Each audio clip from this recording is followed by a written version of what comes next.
चलो कैमरा तो ऑन करो सभी बच्चे। अब मुझे एक चीज बताएं आर्यन, आपने बेटा नोट्स लास्ट कब सबमिट करे थे केमिस्ट्री के?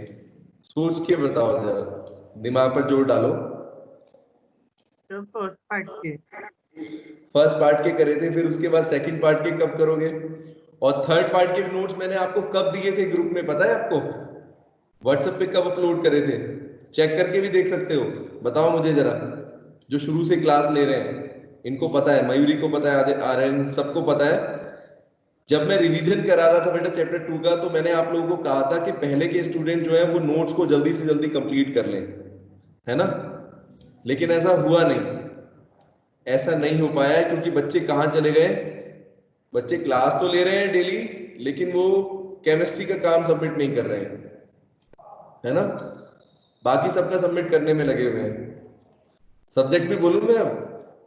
मैंने देखा कल मैंने चेक किया, तो मैंने देखा कि एक सब्जेक्ट है बेटा जिसके सारे बच्चे नोट सबमिट कर चुके हैं, यहां तक कि जो नए स्टूडेंट जुड़े हैं उन्होंने भी फटाफट जाके अपलोड हो गया उनका होमवर्क व्हाट्सएप पे।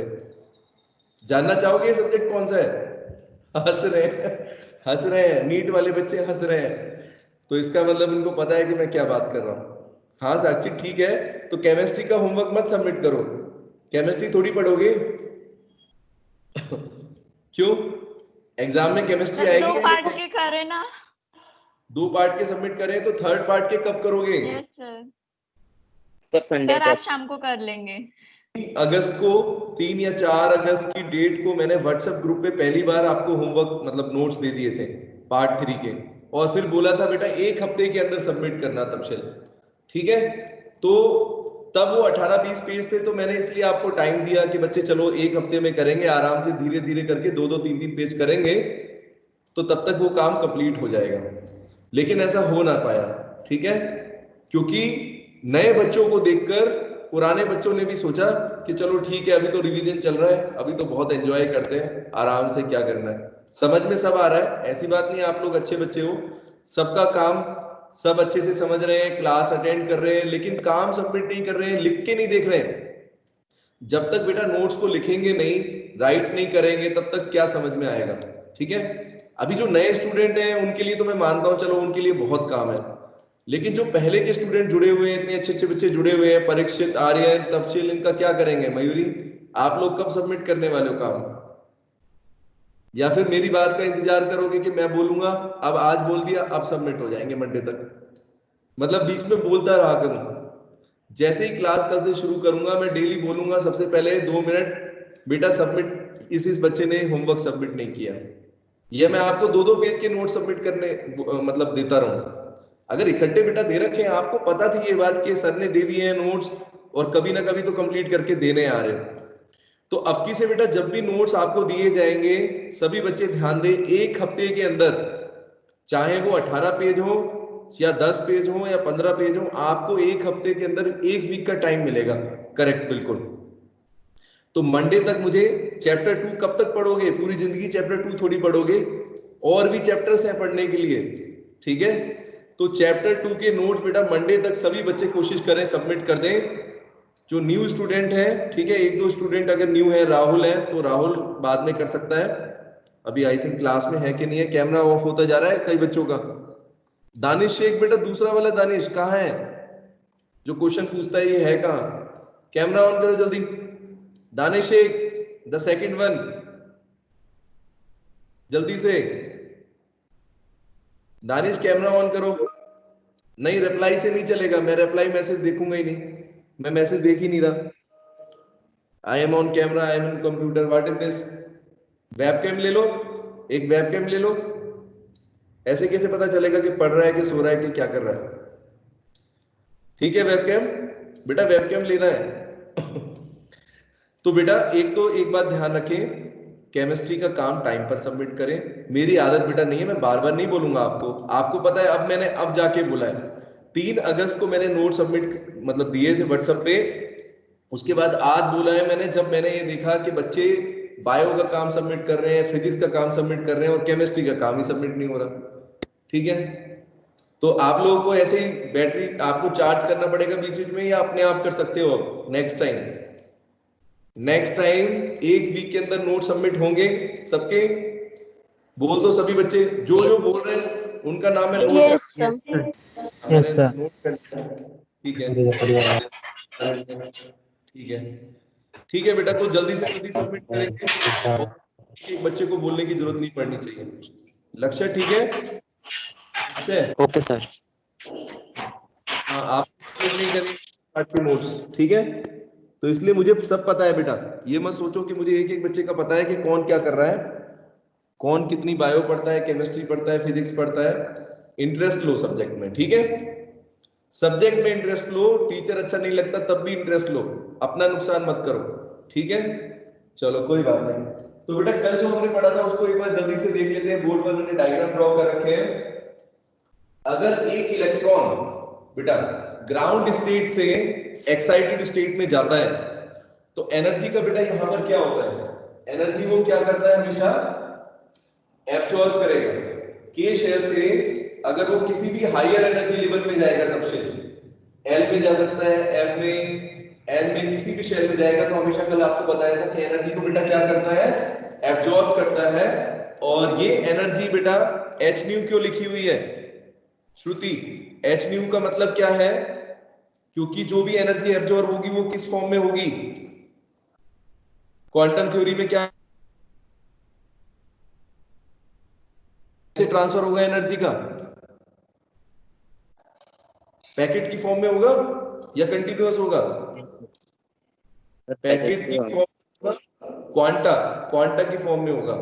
तो इसीलिए ये जो एच न्यू का मतलब है बेटा, ये क्वांटा है। ये क्वांटा है या क्वांटम है जिसकी एनर्जी को इलेक्ट्रॉन ने एब्जॉर्ब किया है और वो उसके बाद बेटा ग्राउंड स्टेट से हायर एनर्जी लेवल में या एक्साइटेड स्टेट इसी को बोलते हैं, वहां पर पहुंच गया।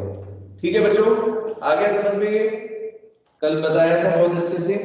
इसी तरीके से बेटा राइट साइड पर देखो, राइट साइड पर क्या है? यहां पर बेटा इलेक्ट्रॉन क्या कर रहा है? पहले किसी हायर स्टेट तक पहुंच चुका है, यानी मान लो एन शेल तक पहुंच गया। यहां पर इलेक्ट्रॉन इस एन शेल के अंदर है और एन शेल के अंदर एनर्जी बेटा क्या थी? लक्ष्य एनर्जी क्या होगी? मिनिमम या मैक्सिमम?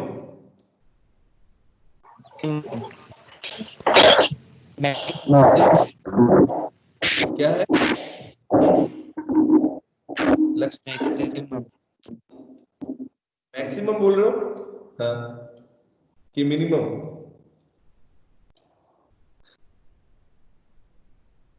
मत मानना तो मैं एक बात बोलूं लक्ष्य, देखो बेटा पता है क्या होता है? अगर कंसंट्रेशन हमारा बहुत इंपॉर्टेंट है, कंसंट्रेशन बहुत इंपॉर्टेंट है। जैसे मान लो अभी सब बच्चे अच्छे हैं, मैं ये नहीं बोल रहा हूं, क्लास के अंदर अभी बहुत सारे बच्चे मेरी तरफ ध्यान दे रहे हैं, क्लास में क्या हो रहा है ध्यान दे रहे हैं, लेकिन कहीं ना कहीं राहुल हमारा ध्यान किसी और चीज की तरफ चला जाता है, ठीक है? इसी को कंसंट्रेशन बोलते हैं। तो कंसंट्रेशन बेटा अगर 1 सेकंड भी अगर गया तो वो इंपॉर्टेंट चीज चली गई जो सर ने बोला था। अरे बस अभी मतलब होता है, ये सबके साथ होता है। कंसंट्रेशन अपना स्ट्रॉन्ग करो। एक बार बेटा कंसंट्रेशन अगर आपका स्ट्रॉन्ग है तो एक बार जो आज की क्लास में पढ़ा है ना राहुल, वो कभी जिंदगी में नहीं भूलेंगे, कभी भी नहीं भूलेंगे, ये बात मैं बता रहा हूं। और जो बच्चा कंसंट्रेशन जो नहीं कर पा रहा है कंसंट्रेट, ठीक है, वो योगा करो, ठीक है, वो सुबह वो किया करो, क्या बोलते हैं उसको, मेडिटेशन, ठीक है, 5 मिनट 10 मिनट करो, उसका बेनिफिट मिलेगा, ठीक है? सबको बहुत बेटा बहुत मेहनत हो रही है आप लोगों की भी, मैं जानता हूँ मुश्किल है बेटा, लेकिन ये सब चीजें पढ़ना तो ऐसे ही पड़ेगा। जब तक स्कूल नहीं है तब तक ऐसे ऑफलाइन ही पढ़ना है, ऑनलाइन ही पढ़ना है सॉरी, ठीक है? तो कोशिश करें, अपने ऊपर स्ट्रेस भी नहीं लें, एंजॉय करते हुए पढ़ें, ठीक है तरुण? तो बेटा देखो दूसरा केस जो मैं आपको कह रहा था, एनर्जी इलेक्ट्रॉन पहले से एन शेल के अंदर है और एन शेल के अंदर एनर्जी बेटा क्या होगी तरुण? मैक्सिमम या मिनिमम? इस शेल के अंदर यहां पर एनर्जी का क्या? स्टेबिलिटी मिनिमम, ठीक है? तो एनर्जी बेटा मैक्सिमम थी, तो एनर्जी मिनिमम मैक्सिमम होके अगर इलेक्ट्रॉन यहां पर अगर चाहता है कि के शेल की तरफ आए तो ऐसा कब करेगा बेटा? वो जब एनर्जी उसमें से रेडिएट हो, तो इलेक्ट्रॉन बेसिकली क्या करेगा? एनर्जी को अपने अंदर से रेडिएट कर देगा। एनर्जी रेडिएट हो गई, अब वो बेटा किसी भी शेल में आ सकता है। M में आ सकता है, N में, L में, किसी में भी आ सकता है, डिपेंडिंग अपॉन द एनर्जी जितनी वो रिलीज करता है। जितनी एनर्जी बेटा रेडिएट करता है ना Rn, उसी के अकॉर्डिंग बेटा वो उस शेल में आएगा। अगर थोड़ी एनर्जी होगी, स्मॉल एनर्जी होगी, ठीक है, तो वो पहले वाले शेल में चला जाएगा, ठीक है, यहाँ पर M शेल के अंदर। और अगर उससे ज्यादा रेडिएट करेगा तो L में इस तरीके से वो K तक आ जाएगा। ठीक है, सब बच्चे समझ रहे हैं मेरी बात? तो बस ये इंपॉर्टेंट बात याद रखनी है कि अगर ग्राउंड से एक्साइटेड में जाता है तो एनर्जी को बेटा क्या करता है, एब्जॉर्ब करता है, और अगर हायर से लोअर की तरफ आएगा तो एनर्जी रेडिएट कर रहा है। ठीक है, तो यहां तक ये चीजें जो आपको समझ में आ जानी चाहिए। अच्छा, इसके अलावा बेटा एक चीज और देखेंगे, जो ये एनर्जी लेवल की अगर हम बात कर रहे हैं, जैसे कोई इलेक्ट्रॉन है, यहां पर देखो मैंने लिखा है EF minus EI, EF minus EI is equal to H, delta E is equal to H नहीं। इसका मतलब समझो बेटा, EF का मतलब क्या है, फाइनल ऑर्बिट या फाइनल एनर्जी स्टेट। तो फाइनल का मतलब बेटा कहाँ है, जहां पर इलेक्ट्रॉन फाइनली पहुंचा है, जिस शेल के अंदर इलेक्ट्रॉन पहुंच गया। और EI का मतलब है इनिशियली, शुरुआत में कहां पर था। तो इलेक्ट्रॉन बेटा यहां पर शुरुआत में कहां होगा, ग्राउंड स्टेट में है। तो मान लो ग्राउंड स्टेट आपका K शेल है, तो बेटा EI का मतलब क्या है, energy of this K shell. Yes और नो? EI का मतलब क्या हो गया, इनिशियली कितनी एनर्जी होगी इलेक्ट्रॉन की जो इस K शेल के अंदर है। ठीक है, समझे मेरी बात, है ना? इसी तरीके से EF का मतलब बेटा क्या हुआ, EF का मतलब हुआ इलेक्ट्रॉन फाइनली कहां पर पहुंचा, N शेल पर पहुंच गया। तो EF का मतलब क्या है बेटा, एनर्जी इन द, ये देखो मैंने यहां भी लिख रखा है, energy in the excited state. जो एक्साइटेड स्टेट की एनर्जी है उसको लिखेंगे हम EF से डिनोट करेंगे। एक्साइटेड मतलब हायर एनर्जी लेवल, ठीक है ना? और ग्राउंड स्टेट का मतलब क्या होगा, EI मतलब लोअर एनर्जी लेवल। इनके बीच में बेटा जो एनर्जी का डिफरेंस होगा, परीक्षक, जो एनर्जी का डिफरेंस है इन दोनों शेल्स के बीच में, वो एनर्जी कहां से आएगी, वो एनर्जी कहां से आ रही है, इस इलेक्ट्रोमैग्नेटिक रेडिएशन की वजह से तो आ रही है। यस और नो?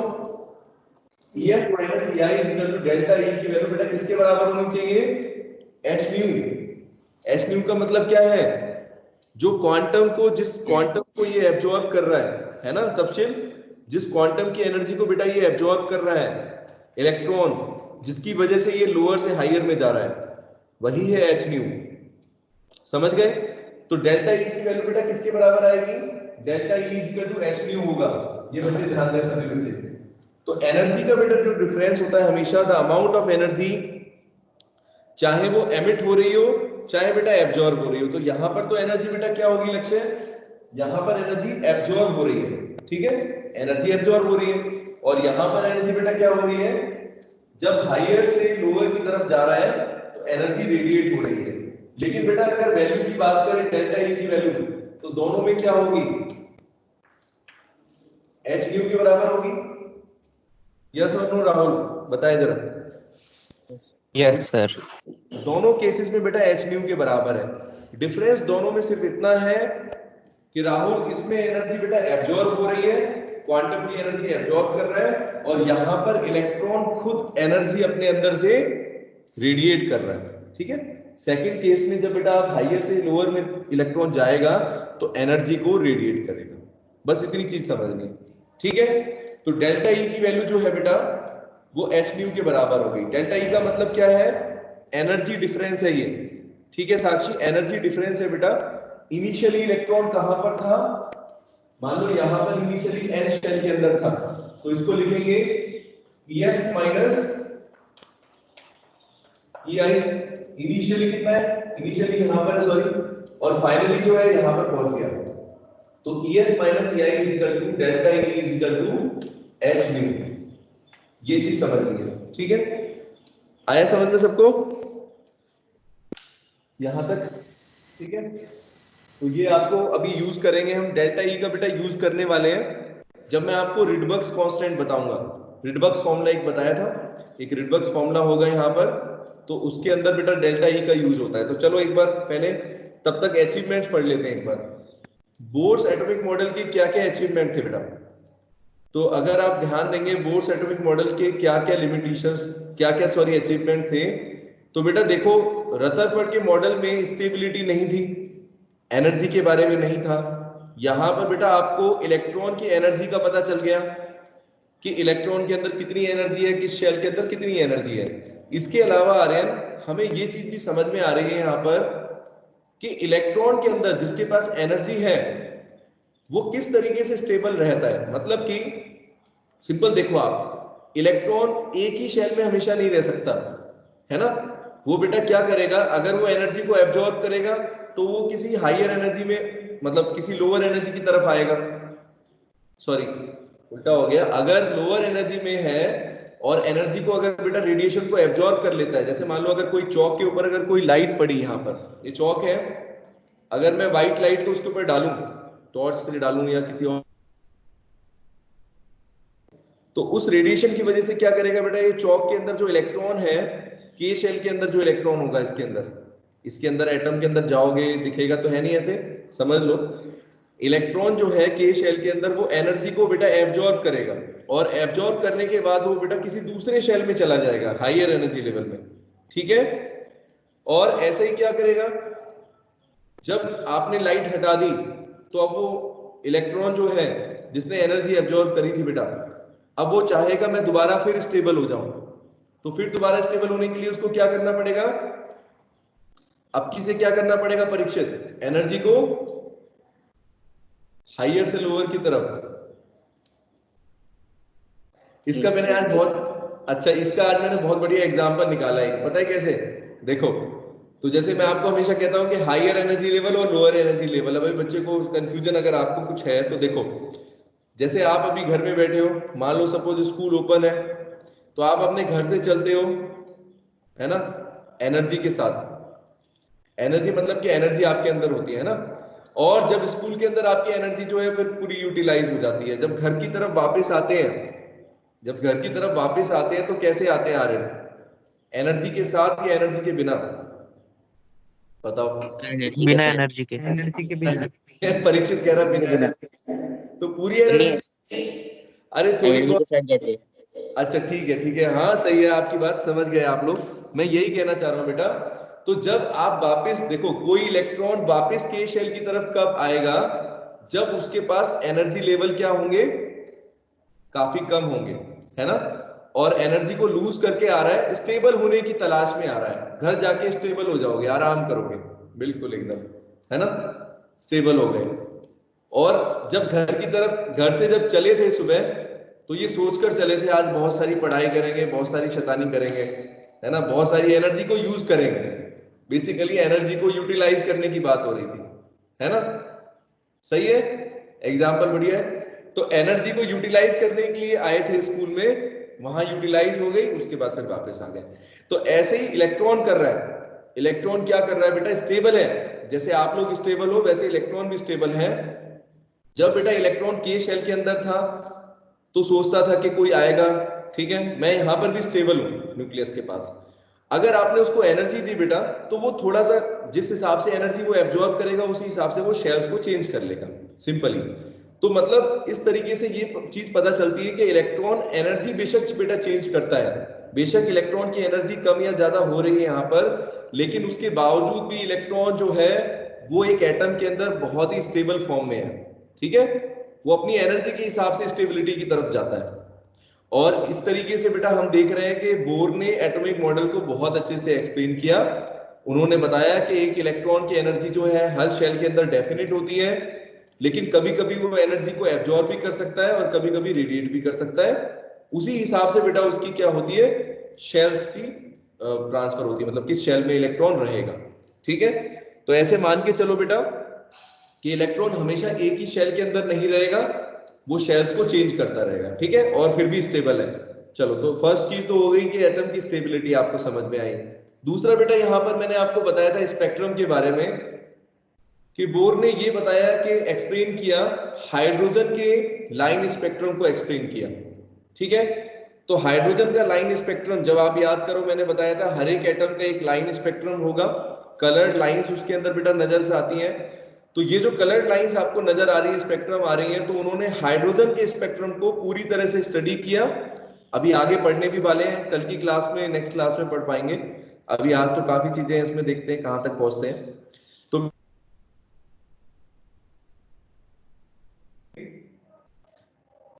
सेकंड पॉइंट है, he was able to explain the line spectrum of hydrogen.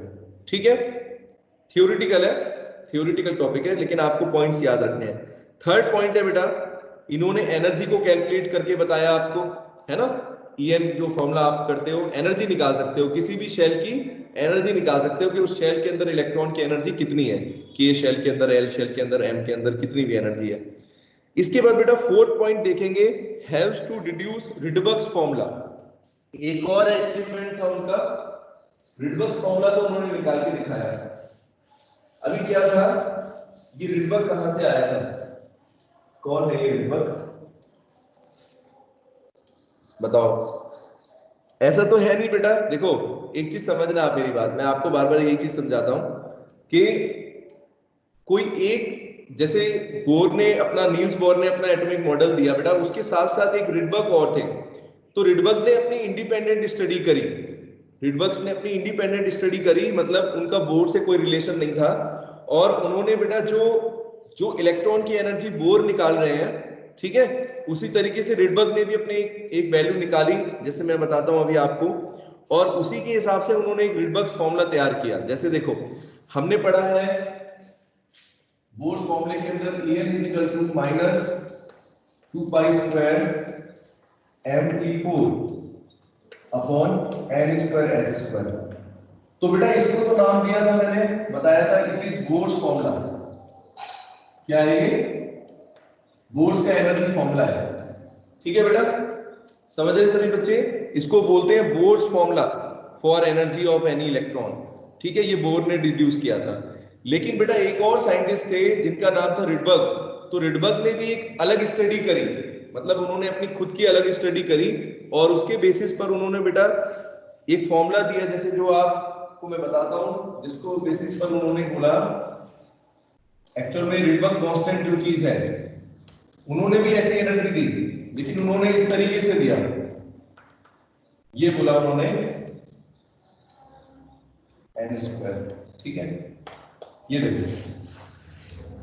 देखो En is equal to minus RH upon n square. तो दोनों का अगर फॉर्मूले में अगर आप ध्यान दें, दोनों फॉर्मूले में ध्यान दें तो बिल्कुल सेम ही इक्वेशन है दोनों। फर्क ये है कि ये बोर ने दी थी, ये बोर ने दी थी, इसलिए इसको बोर्स फॉर्मूला बोलते हैं। क्या पूछ रहे हो दानिश,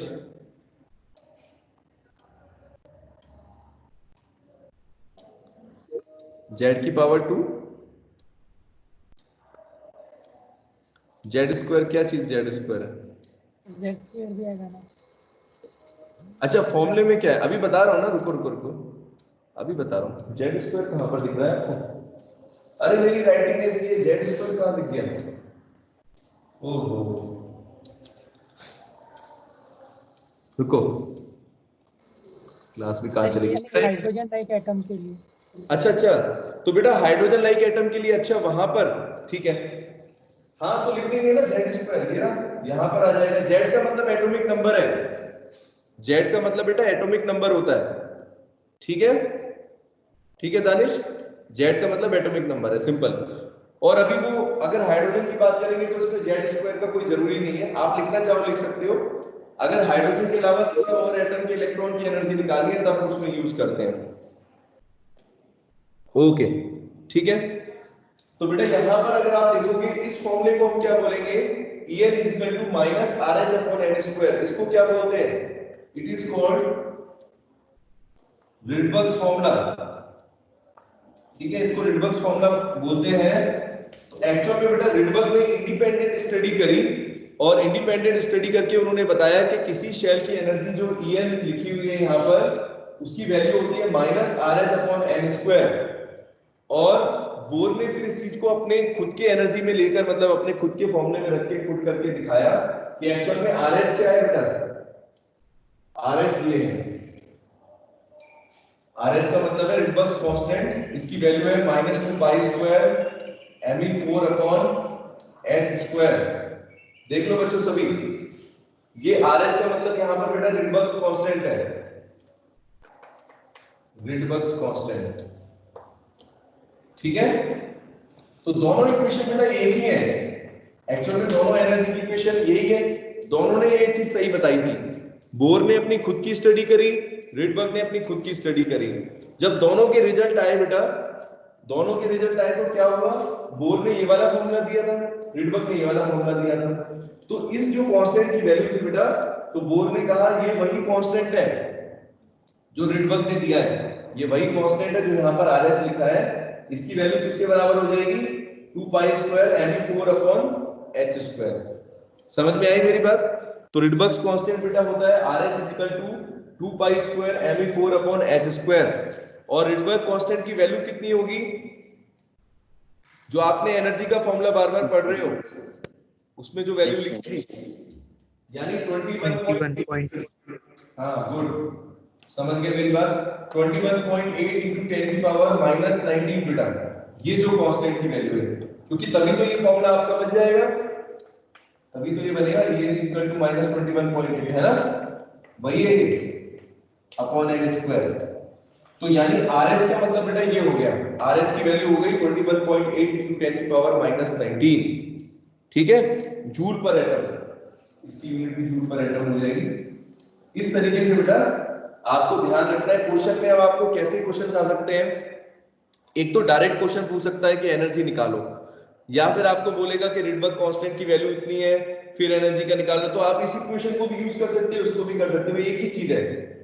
बस ये क्या था कि रिडबर्ग ने अपनी इंडिविजुअल स्टडी करी, अपनी इंडिपेंडेंट स्टडी करी, और बोर ने अपनी इंडिपेंडेंट करी।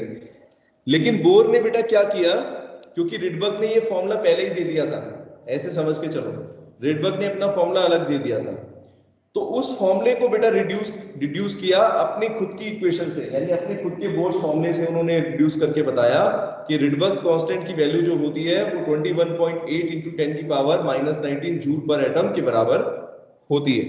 समझ गए बच्चों। तो ये था आपका रिडबर्ग कांस्टेंट। अब यहां पर देखो, इस रिडबर्ग कांस्टेंट का हम कहां यूज करेंगे, एक और इक्वेशन भी होती है, इसलिए उसको रिडबर्ग फॉर्मूला फॉर बोलते हैं डेल्टा ई। अगर अपने को एनर्जी डिफरेंस निकालना है बेटा, अगर हमें ये पता करना है कि एक इलेक्ट्रॉन की एक शेल से दूसरे एनर्जी में जब इलेक्ट्रॉन जा रहा है, ठीक है, यहां पर मैंने ऐसे पहले जो फॉर्मूला डायग्राम में दिखाया था डेल्टा ई की वैल्यू, तो वो डेल्टा ई की वैल्यू बेटा अगर हम कैलकुलेट करना चाहें तो कैसे करेंगे, देखो रिडबर्ग कांस्टेंट है, इसको देखते हैं। तो हमारे पास फॉर्मूला था ये, दोबारा लिखेंगे एक बार, रब कर देंगे।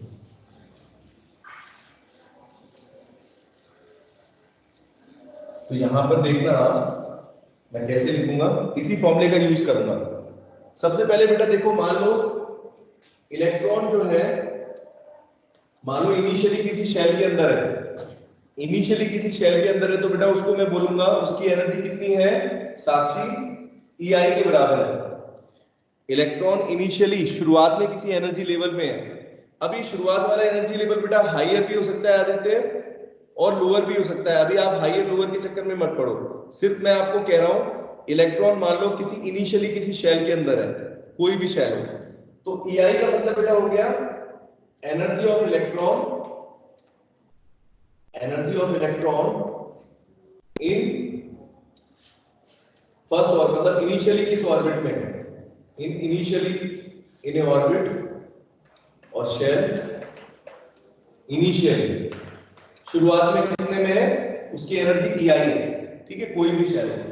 इसी तरीके से बेटा EF का मतलब क्या हो गया, एनर्जी ऑफ इलेक्ट्रॉन, ठीक है, इन ए शेल, ठीक है, फाइनली मतलब फाइनली किसमें है, तो इसको आप बोल सकते हो इनिशियल एनर्जी लेवल, इसको ऐसे भी बोल सकते हैं initial energy level, it is energy of initial energy level,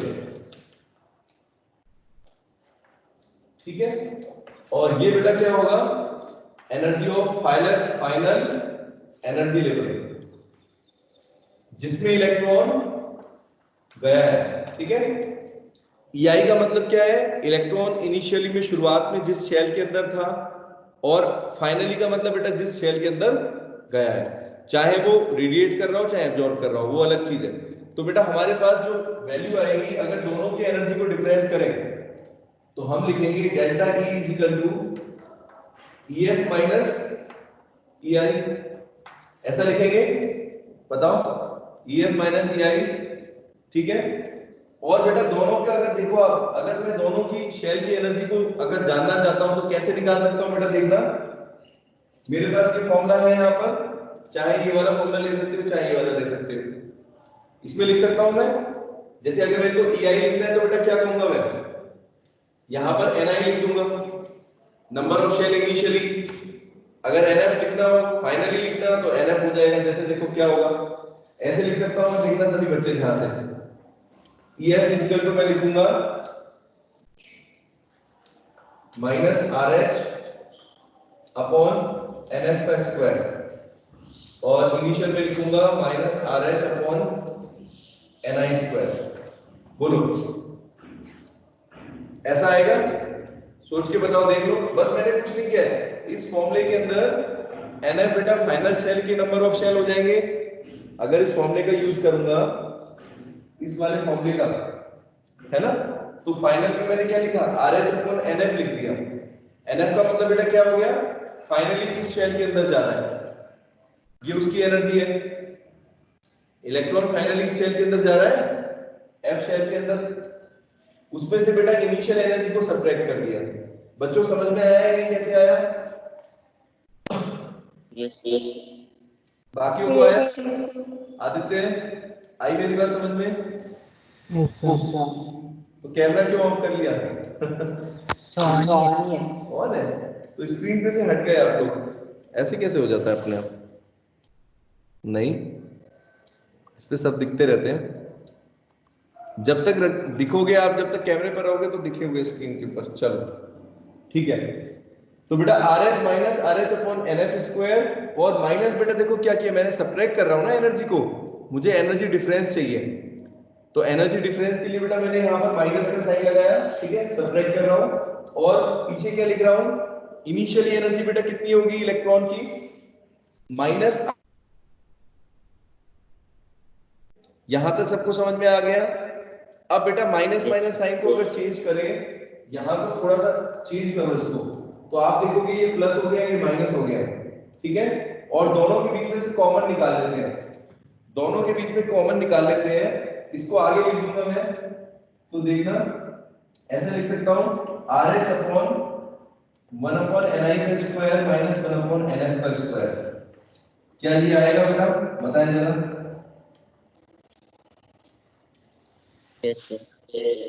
ये फॉर्मूला देख लो सभी बच्चे, सबको समझ में आना चाहिए ये क्या है। डेल्टा E की वैल्यू है, और डेल्टा E की वैल्यू मैंने आपको बताया h म्यू के बराबर हम ले सकते हैं। Delta E is equal to h mu is equal to RH 1 upon NI square minus 1 upon NF square. ये कैसे आया, समझ में आया तफसील? बस बेटा हमने कुछ नहीं किया, इसको प्लस वाला जो था उसको आगे की तरफ लिख दिया, प्लस हो गया वो, और RH कॉमन ले लिया, बस और कुछ नहीं। तो ये फॉर्मूला बेटा बहुत इंपॉर्टेंट है, इसको बोलते हैं Rydberg's formula for energy difference. ये भी रिडबर्ग्स फॉर्मूला है, लेकिन ये एनर्जी डिफरेंस के लिए है, ठीक है तरुण। तो अगर आपको बेटा एनर्जी डिफरेंस निकालना है, हाँ, डेल्टा E की अगर वैल्यू निकालनी है बेटा, तो आप इस फॉर्मूले का यूज करोगे, RH into 1 upon NI square minus 1 upon NF square, ठीक है, समझे मेरी बात? चलो अब बेटा जैसे यहाँ पर डेल्टा E हमने निकाला है, क्वेश्चन के अंदर आपको देखो किस तरह के न्यूमेरिकल्स आते हैं डायरेक्टली एग्जाम में। ये फॉर्मूला आपको सबको समझ में आ गया है, तो इससे बेटा हम क्या निकाल सकते हैं, अगर अपने को ये बताओ, अगर क्वेश्चन में मैं आपको बोलूं कि एक इलेक्ट्रॉन, सुनो, K शेल से L शेल के अंदर चला गया, किस शेल से बेटा, K शेल से L शेल के अंदर चला गया, तो उसकी एनर्जी अगर मैं डिफरेंस निकालना चाहता हूं डेल्टा E की वैल्यू, तो सिंपली यहां पर क्या करूंगा, NI कितना लूंगा, अगर मैंने कहा फर्स्ट शेल के लिए 1 हो जाएगा, तो N की वैल्यू कितनी रख दो बेटा, 1 रख दो, तो कितनी एनर्जी हो जाएगी। अब डायरेक्ट इस फॉर्मूले से निकालते रहो। अगर मैं आपसे कह रहा हूं कि इलेक्ट्रॉन पहले शेल से दूसरे शेल के अंदर चला गया, तो n इक्वल टू 1 बेटा इनिशियल है, ये ni की वैल्यू हो गई ना, बोलो ये ni की वैल्यू हो गई, और फाइनली बेटा किस पे जा रहा है, सेकंड शेल के अंदर जा रहा है, तो nm। अब देखो डायरेक्टली मैं डेल्टा E की वैल्यू कैसे निकालूंगा, delta E is equal to RH 1/1 का स्क्वायर माइनस 1/2 का स्क्वायर। समझ में आ रही है एक बार, यहां पर आपने इनिशियली Yes, sir. जो भी शेल आपको दे रखा है, अगर वो बोलेगा पहले शेल से दूसरे में जा रहा है तो ni बेटा 1 हो गया और nf की वैल्यू 2 हो गई, बस इतना ध्यान रखना, सिंपल है बहुत, ठीक है। तो आपकी एनर्जी बेटा कितनी हो जाएगी, RH 1/1 तो 1 ही हो गया, 1 माइनस 1/4, तो इसका मतलब 3/4 को रिवर्स कांस्टेंट से बेटा मल्टीप्लाई कर दो, 21.8 into 10 की पावर -19, इसको सॉल्व कर लेंगे, ठीक है, प्लस माइनस सॉल्व करके कुछ वैल्यू आएगी, सर दिख नहीं रहा। दिख नहीं रहा है, रुको, ठीक है, आप देखो यहां पर अगर सॉल्व करेंगे तो 1 का स्क्वायर 1 माइनस 1/4, ये तो दिख रहा है 1 माइनस 1/4 3/4 बेटा, और 3/4 को किससे मल्टीप्लाई करूंगा, RH की वैल्यू पुट कर दूंगा, है ना, RH की वैल्यू मैंने पुट करी 21.8 into 10 की पावर -19, ठीक है बेटा, बताओ, बस इसको सॉल्व कर लेंगे, इसको अगर सॉल्व करोगे डिवाइड करके तो 4 से 21.8 सॉल्व हो जाएगा, ठीक है। तब से इसको बस बेटा सॉल्व करके हम एनर्जी निकाल सकते हैं, अपने आप लोग कर Yes, सकते हो, sir. एनर्जी की वैल्यू निकाल सकते हो। अब आप लोग एक चीज समझो, ये फॉर्मूला बेटा ऐसा है परीक्षित कि इससे आप ये भी पता लगा पाओगे, मतलब कि हायर से लोअर में जा रहा है कि लोअर से हायर में जा रहा है, इस चीज को समझने के लिए मैं आपको बताता हूं। अभी जो बेटा एनर्जी की वैल्यू आ रही है वो क्या आ रही है, देखो एक बार कैलकुलेट कर लेते हैं थोड़ा सा, 3/4 into 21.8 लिखा हुआ है, इसको आप बेटा अगर सॉल्व करोगे तो 5 4 20 और 4 4 16, 5.4 into 3 कितना हो जाएगा बेटा, 16.2, ठीक है, into 10 की पावर -19, ये एनर्जी आ रही है बेटा, और क्योंकि ये जूल में निकलेगी, जूल पर एटम है क्या ना, बोलो, ये एनर्जी बेटा आपकी निकली है, ये 16.2 into 10 की पावर -19 जूल पर एटम एनर्जी निकली है जब कोई इलेक्ट्रॉन बेटा, ठीक है, कोई इलेक्ट्रॉन के शेल से एल शेल के अंदर जा रहा है, ठीक है लक्ष्य। Yes, sir.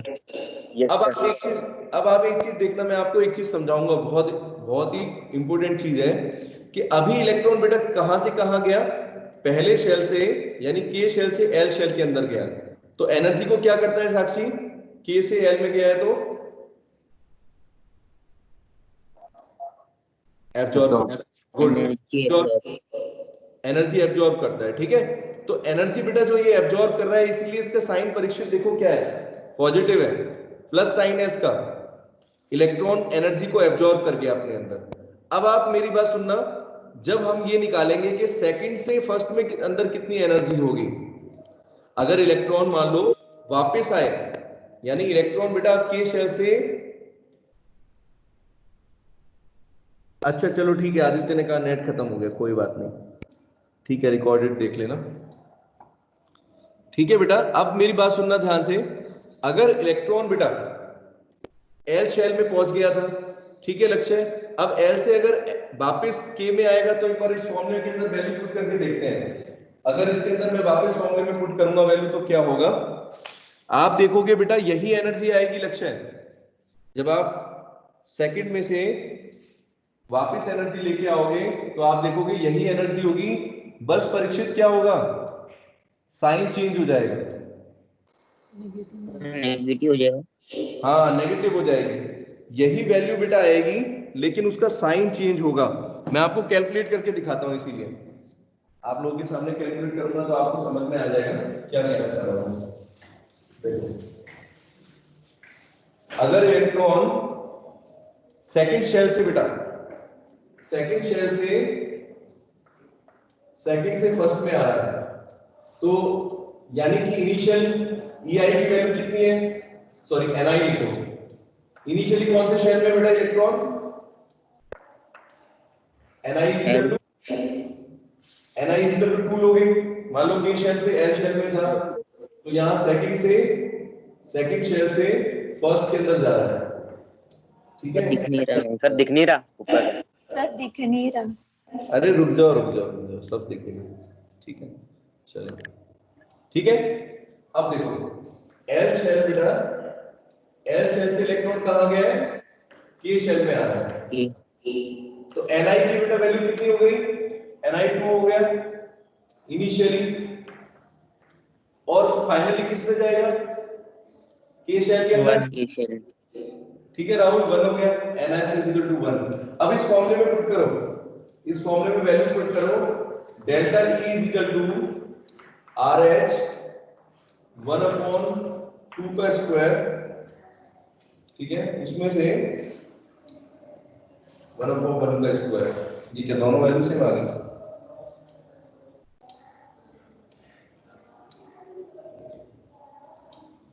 Ni is equal to 2।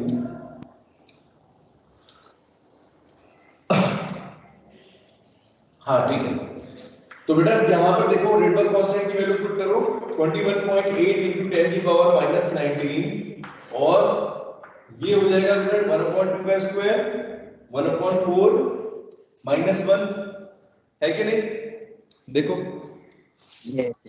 तो यहाँ देखना 1/4 में से 1 को माइनस करोगे तो नेगेटिव वैल्यू आएगी, देखो। Yes sir. और आंसर उतना ही आएगा,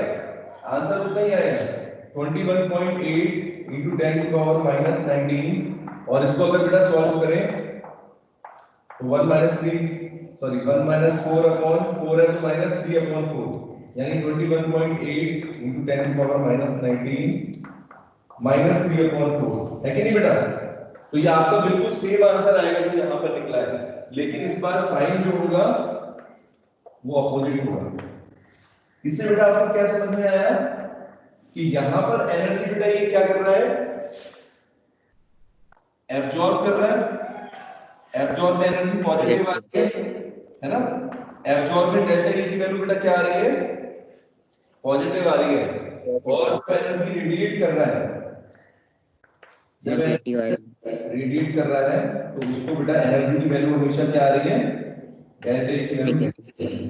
अब आपको मैंने ये बात इसलिए बताई क्योंकि न्यूमेरिकल्स के अंदर जब आप क्वेश्चंस करोगे, कई बार एग्जाम में क्वेश्चंस आएंगे, तो आप लोग बेटा जल्दबाजी में साइन पर ध्यान ना दो और वहां गड़बड़ हो जाएगा। जैसे मान लो इस तरह का क्वेश्चन होगा दानिश कि अगर इलेक्ट्रॉन सेकंड से फर्स्ट शेल के अंदर गया, अगर सेकंड से फर्स्ट शेल के अंदर गया यानी कि ये, तो एनर्जी बेटा कितनी आएगी? -16.2 10 पावर -19 जूल पर इलेक्ट्रॉन। तो परीक्षित वहां पर क्या होगा बेटा? 4 ऑप्शंस दिए हैं, 4 ऑप्शन में से 2 ऑप्शन तो कौन से होने वाले हैं? -16.2 into 10 की पावर -19, और एक होगा परीक्षित +16.2 into 10 की पावर -19। और दबशिल जल्दी में क्या होगा? जल्दी में आप सोचोगे अरे ये कौन सा है, हो सकता है साइन गलत हो जाए। इसीलिए मैं आपको बता रहा हूं फॉर्मूला एक ही है। अरे ये गलतियां करते हैं बेटा, मजाक मत समझो इसको, बहुत कॉमन गलती है ये। और बच्चे को सब कुछ आता है, आपको सब कुछ आता है कि एनर्जी कैसे निकालनी है, लेकिन उन ऑप्शंस को देखकर आप गलत करके आओगे। वो जानबूझ के ऐसे ऑप्शंस देते हैं कि वहां पर कोई बच्चा सोचे अरे हो सकता है तफसील, हो सकता है मैंने गलत कैलकुलेशन कर दिया हो सकता है ये प्लस वाला हो, तो वहां गड़बड़ हो जाएगा। इसीलिए अभी मैंने बोर्ड पर ये आपको इसलिए एक्सप्लेन कर दिया कि डेल्टा E की वैल्यू को याद कर लो। अगर डेल्टा E बेटा अगर प्लस आ रहा है, डेल्टा E प्लस आ रहा है परीक्षित, तो इसका मतलब एनर्जी आपके पास बेटा आई है, ठीक है? एनर्जी आपने एब्जॉर्ब करी है, इलेक्ट्रॉन ने एनर्जी को एब्जॉर्ब किया। समझ गए बच्चों? जब कोई चीज आपके पास आती है तो प्लस लेते हो ना उसको। अगर कोई आपको पैसे देगा तो प्लस हुए ना आपके पास, तो इलेक्ट्रॉन के लिए क्या हुआ? एनर्जी पॉजिटिव हुई, ठीक है? कोई बोल रहा है मेरे लिए नेगेटिव है, ऐसा तो नहीं है। तो जब आपके पास से पैसे जा रहे हैं तो आपके अंदर से नेगेटिव हो गए, दूसरे के लिए पॉजिटिव है, आपके लिए नेगेटिव है। ऐसे इलेक्ट्रॉन का लेके चलो, जब इलेक्ट्रॉन की एनर्जी पॉजिटिव दे रखी है तो आप समझ जाओ बेटा ऐसा होना चाहिए कि एनर्जी उसने एब्जॉर्ब करी है। और एनर्जी जब एब्जॉर्ब करेगा तो ये कब होगा? परीक्षित एनर्जी एब्जॉर्ब वाला सिस्टम कब होता है? जब लोअर एनर्जी से हायर में गए हो। बस ये सब चीजें हैं इस चैप्टर के अंदर, यही बस एनर्जी का खेल है, प्लस माइनस। क्वेश्चन बहुत ज्यादा आते हैं, ठीक है, इस तरह के क्वेश्चन इसमें आएंगे। माइनस सिंपल एनर्जी का आपको डिफरेंस देखना है, यहाँ आएगा और डेल्टा ई की वैल्यू पॉजिटिव आ रही है तो एब्जॉर्ब होगी, ठीक है बेटा। तो ये है बेटा डेल्टा ई का सिस्टम, जिसको रिडवर्क्स फॉर्मूला बोलते हैं। इसके अलावा बेटा यहां पर आपको एक चीज और समझनी है, डेल्टा ई की वैल्यू तो निकालना आपको आ गया है ना, डेल्टा ई की वैल्यू आपको निकालनी आ गई है, ठीक है। इसके अलावा बेटा और भी बहुत सारी चीजें हम निकाल सकते हैं, जैसे डेल्टा ई क्योंकि एच न्यू के बराबर होती है, लिखा ना यहाँ पर एच इंटू न्यू, तो क्या मयूरी यहां से फ्रीक्वेंसी निकल सकती है? अगर आपको प्लैंक्स कांस्टेंट पता है तो फ्रीक्वेंसी निकाल लोगे। और जब एक बार फ्रीक्वेंसी आ जाएगी दानिश, तो आपके पास एक फॉर्मूला और था, C is equal to nu lambda, C is equal to nu lambda, वहां से लैम्डा की वैल्यू भी निकल सकती है, ठीक है परीक्षित। तो सारी वैल्यू निकल सकती है, एक फॉर्मूला अगर याद कर लिया तो सारी चीजें निकल जाएंगी, ठीक है। एक बार रुक जाओ, स्क्रीनशॉट ले लूं।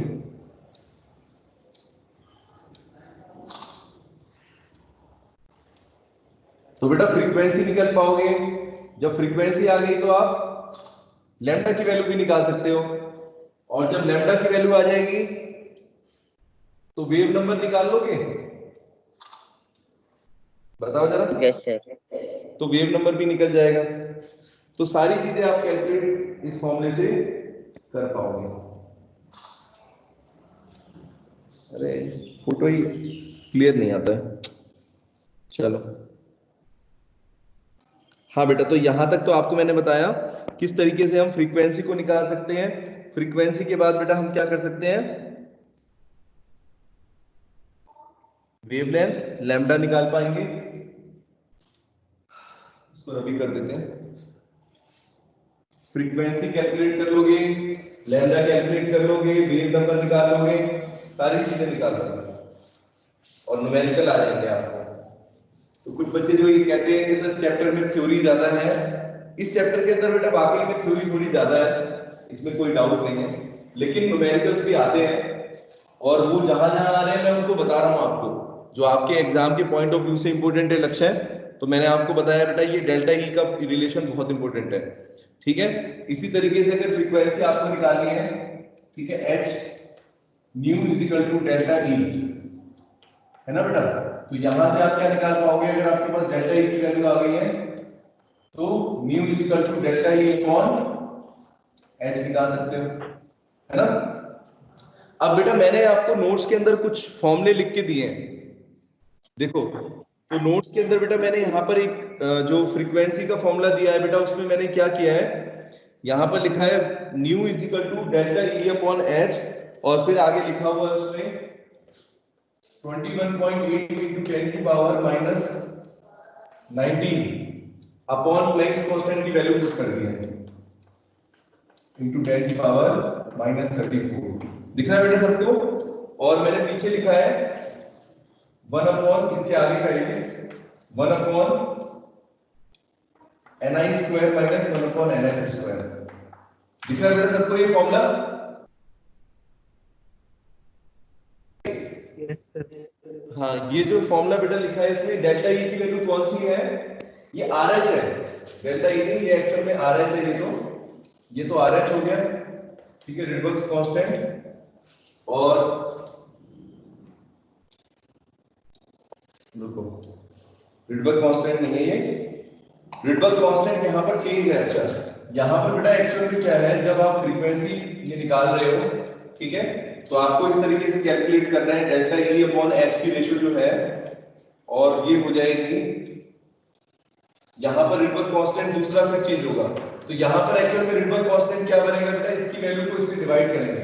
ये डेल्टा ई की वैल्यू हम ले रहे हैं 21.8 into 10 की पावर माइनस 19। अब देखो ये 21.8 into 10 की पावर माइनस 19 जो है, ये है क्या बेटा, उस टाइम पर तो एनर्जी की इक्वेशन में तो क्या था, एनर्जी की इक्वेशन में रिडवर्क कांस्टेंट जो निकल के आया वो 21.8 इंटू 10 की पावर -19 आता है। ठीक है, अभी क्या है बुक्स के अंदर और हर जगह कई जगह दिया हुआ है कि रिडबर्ग कांस्टेंट की फिर वैल्यू चेंज होगी। तो आपको समझाता हूं क्या है। वहां पर तो बेटा एनर्जी की बात हो रही थी, लेकिन अगर हम फ्रीक्वेंसी को देखें, अगर हम फ्रीक्वेंसी को निकालना चाहते हैं डेल्टा ई अपॉन एच, तो यहां पर बेटा अगर हम डेल्टा ई की वैल्यू को पुट करें, तो डेल्टा ई की वैल्यू को अगर हम पुट करें तो एक्चुअल में फॉर्मूला हमारा क्या होगा, डेल्टा ई यानी कि minus R H upon N I square minus N F square, यही है बेटा, है ना। तो ये हमारा रिडबर्ग कांस्टेंट जो था एक्चुअल में, उसको अगर बेटा हम पूरा एक्सप्लेन करके करें, उसको इस तरीके से लिखें, तो यहाँ पर 21.8 इंटू 10 की पावर -19 और प्लैंक्स कांस्टेंट से बेटा उसको डिवाइड करेंगे। ठीक है, तो यहाँ पर इसकी वैल्यू चेंज हो जाएगी। ठीक है, क्योंकि ये बेटा जो यहाँ पर जो फंक्शन था ये बेटा एनर्जी का था, यानी एच न्यू था। मतलब बेसिकली आपने एच को यहां पर नहीं लिया था, एच फैक्टर को नहीं लिया था। जब आपको फ्रीक्वेंसी निकालनी है तो एच को कहां लेके आओगे, इसके नीचे लेके आओगे ना, बोलो। तो यही तो है ये। तो बेटा यहां पर एक नया कांस्टेंट आ गया, एक नया कांस्टेंट आ गया माइनस ये जो आर एच अपॉन एच लिखा है मैंने, माइनस को डालो आर एच अपॉन एच, इसकी वैल्यू को इससे डिवाइड करोगे तो कुछ नई वैल्यू आ जाएगी, है कि नहीं। रिडबर्ग कांस्टेंट हो गया आपका 21.8 इंटू 10 की पावर -19 और h की वैल्यू को यहां पर पुट कर दोगे। तो बेटा यहां पर अगर आपको एनर्जी निकालनी हो, सॉरी एनर्जी बोल रहा हूं, बार बार मेरा स्लिप कर गया टर्म, फ्रीक्वेंसी बेटा निकालनी हो, अगर हमें न्यू निकालनी हो तो h को बेटा क्या करना पड़ेगा, यहां पर डिवाइड करना पड़ेगा। देख लो, तो ये जो बेटा सॉल्व करके बताइए मैंने, कितनी वैल्यू आ रही है 3.29 इंटू 10 की power 15, 1 upon N I square में से 1 अपॉन एन एफ का स्क्वायर माइनस कर दिया। ये आया समझ में। बस आपने कुछ नहीं करना, देखो वहां पर बेटा एनर्जी का था, जो रिडबर्ग कांस्टेंट था वहां पर, यहां पर जो आप इससे पहले जो इक्वेशन थी एनर्जी वाली, ये देखिए delta E is equal to R H upon 1 upon N I square minus 1 upon N F square. इस फॉर्मूले को देखो बेटा, तो यहां पर आप एनर्जी निकाल रहे थे, है ना। लेकिन अगर मैं आपसे कहूं फ्रीक्वेंसी निकालो तो बेटा बी से भी एस से भी तो डिवाइड करना पड़ेगा। अगर आपको न्यू चाहिए तो एस से डिवाइड करना पड़ेगा। तो अगर आप डायरेक्ट फॉर्मूला यूज करना चाहते हो बेटा, अगर आप डायरेक्ट फॉर्मूला यूज करना चाहते हो फ्रीक्वेंसी के लिए, तो आप इस फॉर्मूले का यूज करोगे फिर। ठीक है, डिवाइड कर दिया है बस, क्योंकि न्यूमेरिकल्स में मान लो अगर आपको पूछ रहा है, इतना टाइम नहीं होगा बेटा कि आप उसको एस से फिर डिवाइड करोगे वहां पर, है ना। तो ये डायरेक्टली आपको सॉल्व करके रिलेशन दे दिया 3.29 into 10 की power 15, 1 upon N I square minus 1 upon N F square. बोलो समझ में आई। ये फ्रीक्वेंसी की कैलकुलेशन है, फ्रीक्वेंसी कैसे निकालेंगे। ठीक है, न्यूमेरिकल्स के अंदर मान लो अगर आर्यन किसी न्यूमेरिकल के अंदर आपको सिर्फ फ्रीक्वेंसी पूछी है, एनर्जी नहीं पूछी, तो बेटा अगर आपके पास ये फॉर्मूला रहेगा तो आप डायरेक्टली निकाल पाओगे, नहीं तो फिर वहां पर डिवाइड करना पड़ेगा। 5 मिनट तो डिवाइड करने में लगेंगे, 2 मिनट 3 मिनट डिवाइड करने में निकलेंगे, फिर एनआई और एनएफ की वैल्यू को पुट करोगे, कॉम्प्लिकेटेड हो जाएगा। इसलिए डायरेक्ट रिलेशन आपके पास है फ्रीक्वेंसी निकालने के लिए। जब फ्रीक्वेंसी आपके पास आ गई बेटा, अब आप लैम्डा कैसे निकालोगे, उसका भी यहाँ पर एक फॉर्मूला दे रखा है। लैम्डा नहीं, यहाँ पर न्यू बार का दे रखा है वेव नंबर, क्योंकि जनरली वेव नंबर पूछते हैं, फ्रीक्वेंसी पूछते हैं और एनर्जी पूछते हैं। अब बेटा ये देखो बुक में मैंने क्या किया, आपको नोट्स में ये लिखा हुआ है मैंने कि ये भी एक रिडबर्ग कांस्टेंट है। इसको देखो आरएच करके लिखा हुआ है। अब बच्चे कंफ्यूज होंगे यहाँ पर कि ये दो रिडबर्ग कांस्टेंट चल रहे हैं। एक रिडबर्ग कांस्टेंट 21.8 into 10 की पावर -19 है, और एक रिडबर्ग कांस्टेंट ये है 3.29 into 10 की पावर 15। और इसके अलावा देखो एक और रिडबर्ग कांस्टेंट है आरएम, नीचे वाला वेव नंबर के अंदर भी एक वैल्यू आएगी 1.09677 into 10 की पावर 7। तो वहां पर भी लिखा है मैंने कि आरएच चाहिए। तो समझे मेरी बात, ये तीनों RH कैसे हुए एक्चुअल में। ये तीन रिडबर्ग कांस्टेंट बेटा, तीनों में डिफरेंस क्या है देखो, 21.8 इंटू 10 की पावर -19 वो रिडबर्ग कांस्टेंट है जो एनर्जी के लिए निकल के आता है जब एनर्जी की इक्वेशन में होते हैं, ठीक है। जब उस रिडबर्ग कांस्टेंट को यानी 21.8 इंटू 10 की पावर -19 को प्लैंक्स कांस्टेंट से डिवाइड करते हैं तो एक नया रिडबर्ग कांस्टेंट आता है। तो ऐसे इसको याद कर लो। याद करने का तरीका यही है कि ये रिडबर्ग कांस्टेंट फॉर फ्रीक्वेंसी है, ठीक है। ये क्या है बेटा, रिडबर्ग कांस्टेंट फॉर फ्रीक्वेंसी है। जो RH हमने पढ़ा इसको लिख लो, ये RH फॉर एनर्जी है, ये एनर्जी के लिए 21.8 इंटू 10 की पावर -19 जूल पर एटम। तो ये रिडबर्ग कांस्टेंट बेटा क्या होगा, 21.8 मतलब एनर्जी के लिए, एनर्जी के टर्म्स में।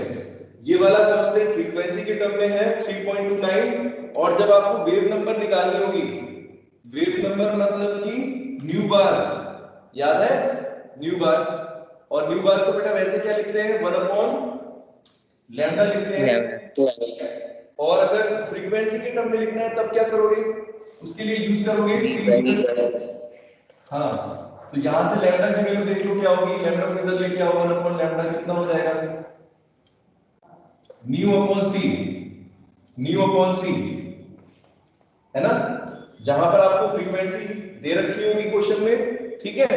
और c यानी कि स्पीड ऑफ लाइट, लक्ष्य c का मतलब बेटा क्या है, स्पीड ऑफ लाइट 3 इंटू 10 की पावर 8 मीटर पर सेकेंड।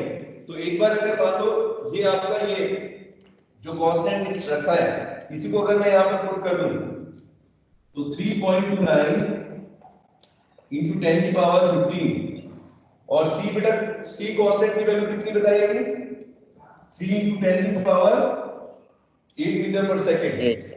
हमारा फॉर्मूला क्या बन गया, 1/, ये देखो ni square minus 1/n square. ये फॉर्मूला बेटा एक्चुअल में क्या बन जाएगा, देखो यहां लिखता हूं, नीचे दिख रहा है कि नहीं, रुको रुको रुको रुको, न्यू बार इक्वल टू बेटा बन जाएगा आपका, इसकी वैल्यू अगर हम पुट करें बेटा, इसको सॉल्व करेंगे तो 1.09677 ये कांस्टेंट है, 1.06977 इंटू 10 की पावर 15, सॉरी 10 की पावर 7 रह जाएगा, 15 का नहीं, 10 की power 7 1/ni square minus 1/nth square. बोलो बेटा ये आएगा आपके पास, ये रिलेशन आएगा। मैं वही चीज कह रहा हूं कि ये जो 1.09677 ये क्या कहलाएगा, it is the RH for, हाँ फॉर न्यू बार, मतलब ये वेव नंबर के लिए RH की वैल्यू है। तो आप जैसे चाहे याद कर लो, अगर आप इसको RH के टर्म में याद नहीं करना चाहते परीक्षित, ठीक है, तो आप इसको बेटा डायरेक्टली बस ये याद कर लो कि इतनी वैल्यू थी 3.29 फ्रीक्वेंसी में और इतनी वैल्यू थी 1.09 न्यू नंबर न्यू बार के लिए। लेकिन अगर आपको बुक्स में कहीं पर देखोगे पढ़ोगे तो इसलिए मैंने आपको बता दिया दानिश कि वहां पर आपको 3 रिडबर्ग कांस्टेंट नजर आएंगे, एक एनर्जी की इक्वेशन में, ठीक है, एक एनर्जी की इक्वेशन के टर्म्स में, एक फ्रीक्वेंसी के टर्म्स में और एक वेव नंबर के टर्म्स में। और पहचानने का तरीका बेटा क्या होगा, पहचानने का तरीका ये होगा कि आखिरी में उसकी यूनिट क्या होगी। अगर जूल पर एटम होगी तो वो रिडबर्ग कांस्टेंट एनर्जी वाला है 21.8 इंटू 10 की पावर -19। अगर बेटा उसके पीछे लास्ट में लिखा हुआ है हर्ट्ज फ्रीक्वेंसी तो फिर ये वाला कांस्टेंट है 3.29 इंटू 10 की पावर 15। सब चीज की ट्रिक होती है, ऐसा कुछ नहीं है। और अगर वेव नंबर होगा तो बेटा उसकी फ्रीक्वेंसी, उसकी यूनिट होगी सेंटीमीटर इनवर्स। इससे आपको पता चल जाएगा ये तीनों जो हैं वो कौन से रिडबर्ग कांस्टेंट है, ठीक है, न्यूमेरिकल्स में दिया रहेगा। तो बेटा इतना आप लोग पढ़ लेना और कल जो है थ्योरी थोड़ी सी पीछे की सारी रिवाइज करो।